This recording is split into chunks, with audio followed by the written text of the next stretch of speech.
ప్రధానమంత్రి నరేంద్ర మోదీ శ్రీశైలం బ్రహ్మరాంబిక మల్లికార్జున స్వాములను దర్శించుకోవడానికి రావడం ఎంతో ఆనందంగా ఉందని ఆరోగ్య శాఖ మంత్రి సత్యకుమార్ అన్నారు.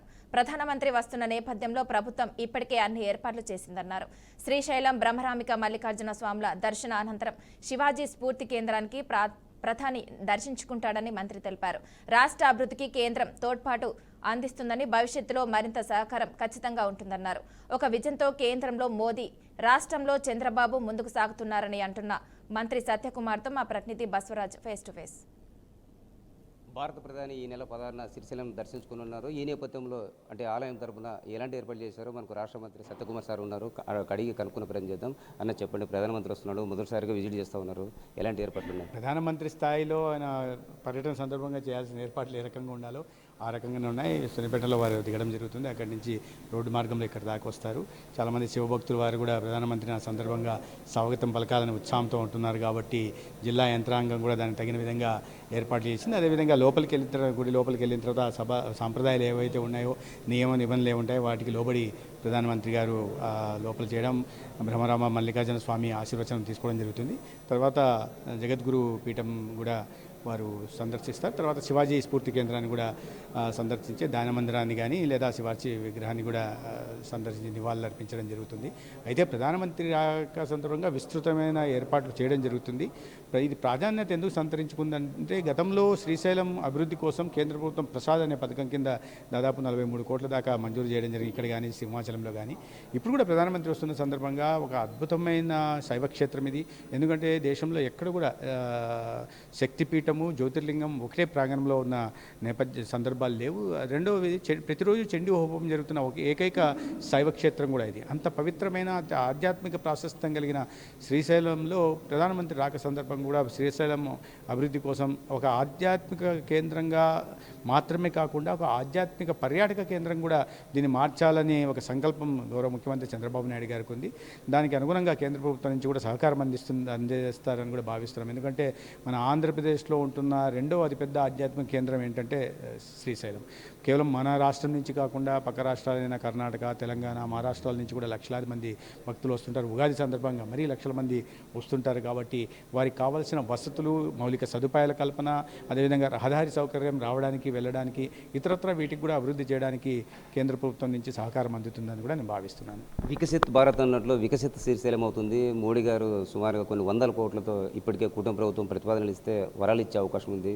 అంటే టీటీడీ తరహా శ్రీశైలం కూడా అభివృద్ధి చెందుతుందని అందరూ ఆకాంక్షిస్తున్నారు. మీరే ఖచ్చితంగా వికసిత భారత్ నిర్మాణం కావాలంటే ప్రతి రంగంలో మనం అభివృద్ధి సాధించాలా. అది పర్యాటక కేంద్రాలు కానీ, ఆధ్యాత్మిక కేంద్రాల అభివృద్ధి కానీ, లేదా మౌలిక సదుపాయాల కల్పన కానీ, ఎయిర్పోర్ట్ల నిర్మాణం కానీ, జాతీయ రహదారుల నిర్మాణం కానీ, విద్యా సంస్థల నిర్మాణం కానీ, ఈ రకంగా ప్రతి రకంగా మనం అభివృద్ధి చెందినప్పుడు మాత్రమే వికసిత ఆంధ్రప్రదేశ్ సాకారం అవుతుంది. వికసిత ఆంధ్రప్రదేశ్ నిర్మాణం అవుతేనే వికసిత భారత్ కూడా నిర్మాణం అవుతుంది. ఎందుకంటే కేవలం ఒక రంగం అభివృద్ధి చెందుతూనే, ఒక వ్యవస్థ అభివృద్ధి చెందుతూనే వికసిత భారత్ నిర్మాణం కాదు. అందుకని సమ్మిళిత అభివృద్ధి, సమ్మిళిత ఇంక్లూజివ్ గ్రోత్ ఉన్నప్పుడు మాత్రమే వికసిత్ భారత్ నిర్మాణం సాధ్యమవుతుంది. ఆ దిశగా గత 11 సంవత్సరాలుగా గౌరవ ప్రధానమంత్రి నరేంద్ర మోడీ గారు తీసుకున్న ఎన్నో నిర్మాణాత్మకమైన చర్యల వల్ల కానీ, చారిత్రాత్మక నిర్ణయాల వల్ల కానీ దేశం ఇవాళ అభివృద్ధి పదంలో పరుగులు పెడతా ఉంది. ఎక్కడో 11వ స్థానంలో కునారిల్లుతున్న మన ఆర్థిక వ్యవస్థ ఇవాళ ప్రపంచంలోనే అతిపెద్ద ఆర్థిక వ్యవస్థలు 4వ స్థానానికి వెళ్ళింది. 2030 నాటికి మనం 3వ స్థానానికి వెళ్తామని, మనకు స్వాతంత్రం సిద్ధించి 100 సంవత్సరాలు పూర్తి చేసుకుంటున్న సందర్భంగా 2047 నాటికి మొదటి 2 స్థానాలకి, 2 లేదా 1వ స్థానానికి చేరాలనే లక్ష్యంగా మన ప్రధానమంత్రి లక్ష్యాన్ని మన దేశ ప్రజల ముందు పెట్టారు. అదేవిధంగా మన రాష్ట్రంలో కూడా 2027 నాటికి స్వర్ణాంధ్ర, ఈ హెల్దీ, వెల్దీ, హ్యాపీ, ఒక ఆరోగ్యవంతమైన, సుసంపన్నమైన, ఒక సంతోషకరమైన ఆంధ్రప్రదేశ్ నిర్మాణాన్ని కూడా చేయాలని కేంద్రంలోని ఎన్డీఏ ప్రభుత్వం, రాష్ట్రంలోని ఎన్డీఏ ప్రభుత్వం ఇవాళ సంకల్పించడం జరిగింది. దాంట్లో ప్రజల భాగస్వామ్యం, ముఖ్యంగా ఆంధ్రప్రదేశ్ ప్రజల భాగస్వామ్యం, మరీ ముఖ్యంగా యువత, భవిష్యత్తు యువతది కాబట్టి యువత భాగస్వామ్యం ఉంటే వికసిత భారత్ లక్ష్యం ఖచ్చితంగా సాధ్యమవుతుంది నేను భావిస్తున్నాను. అంటే ఒకటి ప్రధానంగా సూపర్ జిఎస్టీ, సూపర్ సేవింగ్స్ అని ఒక సబ్జెక్టు పైన ఏదైతే ప్రజలను ఉద్దేశించి మాట్లాడతారంటున్నారు. అంటే దానివల్ల మరి అణగారిన వర్గాలు కావచ్చు, పేద ప్రజలకు ఎలాంటి ఉపయోగాలు? ఖచ్చితంగా ఉపయోగం ఉంది. ఎందుకంటే జిఎస్టీ తీసుకొచ్చినప్పుడే ఆర్థిక సంస్కరణల వల్ల లాభం జరుగుతూ వచ్చింది. తర్వాత జిఎస్టీ 2017 వచ్చిన తర్వాత, గతంలో మొట్టమొదటిగా దీన్ని ప్రతిపాదించింది అటల్ బిహారీ వాజ్పేయి గారి నాయకత్వంలో. తర్వాత 10 ఏళ్ళు పట్టించుకోకపోవడం యూపీఏ ప్రభుత్వం. తర్వాత నరేంద్ర మోడీ గారు ప్రధానమంత్రి అయిన తర్వాత మళ్ళీ జిఎస్టీ తీసుకురావడం, తద్వారా సంపత్తి పెరుగుతూ వచ్చింది. మనం సగటున 1,60,000 కోట్ల ఇవాళ దానివల్ల ఇవాళ లబ్ధి జరుగుతూ అవుతుంది, ఆర్థికంగా లాభపడుతూ వచ్చాం. కాబట్టి ఇది ప్రజలకు కూడా ఆ లాభాన్ని కన్జ్యూమర్కి కూడా ఆ లాభాన్ని రాష్ట్రాలకు పంచడం వల్ల ఆ సంపద సృష్టించడం జరిగింది. ఆ సంపదను రాష్ట్రాలు సృష్టించడం వల్ల ఇవాళ ఎక్కడ చూసినా మౌలిక సదుపాయాల కల్పనలో మార్పు కనిపిస్తూ ఉంది. అయితే దాన్ని బెనిఫిషరీస్ కూడా, అంటే ఎవరైతే కన్జ్యూమర్స్ ఉన్నారో వినియోగదారులకు కూడా అందించాలనే ఉద్దేశంతో 4 స్లాబ్లను 2 స్లాబ్లే తీసుకురావడం, దాదాపు 90% ఈ వస్తువుల్ని 12% ఉన్న వస్తువుల్ని 0కి లేదా 5% తీసుకురావడం, అదేవిధంగా 18% ఉన్న వాటిని 12 లేదా 5% లేదా 0% తీసుకురావడం, స్థూలంగా 2 స్లాబులు మాత్రమే పెట్టడం వల్ల ఇవాళ అనేక వస్తువుల ఇవాళ రేట్లు తగ్గిన విషయం మనం చూస్తున్నాం. చిన్నపిల్లలకు సంబంధించిన స్టేషనరీ దగ్గర నుంచి పెన్సిళ్ళు, బలపం దగ్గర నుంచి, బుక్కుల దగ్గర నుంచి ఇవాళ లబ్ధి జరుగుతూ ఉంది. ఏదైతే బనకచెర్ల పోలవరం అనే ఒక ప్రాజెక్ట్ పెట్టారు, బట్ ఇక్కడ గుండ్రేలు కావచ్చు, వేదవతి కావచ్చు, ఇవి అరకొరకు ఉన్నాయి. కనీసం ఒక 8-10 వేల కోట్లు ఇస్తే ఇవి అయితే కదా. ఆ 1,00,000 కోట్ల ప్రాజెక్టు ఎవరు ఉద్దేశించి అని అంటున్నారు. ప్రభుత్వ ప్రాధాన్యత దీంట్లో ఉన్నాయి. ఎందుకంటే కొన్ని వేల టీఎంసీల నీరు సముద్రంలోకి వెళ్ళిపోతున్నాయి, వృధాగా వెళ్ళిపోతున్నాయి. కాబట్టి వాటిని విడిచిపుచ్చుకొని రాయలసీమ ప్రాంతానికి కూడా 200 టీఎంసీ నీళ్లు అందించాలనే ఉద్దేశంతో ముఖ్యమంత్రి గారు ప్రతిపాదించింది ఇది. అయితే ప్రాధాన్యత క్రమంలో మీరు చెప్పినట్లు గుండ్రేవులో కానీ, ఇక్కడ వేదవతి బ్యారేజ్ కానీ, లేకపోతే భైరవాని తిప్ప కానీ, లేకుంటే మా గండికోట కానీ, లేకపోతే ఇతరత్ర చిన్న చిన్న ప్రాజెక్టులు ఉన్నాయి. ఇప్పుడు వెలుగొండ మీద ప్రత్యేకంగా దృష్టి పెట్టారు, పూర్తి చేసే దిశగా ప్రయత్నాలు జరుగుతున్నాయి.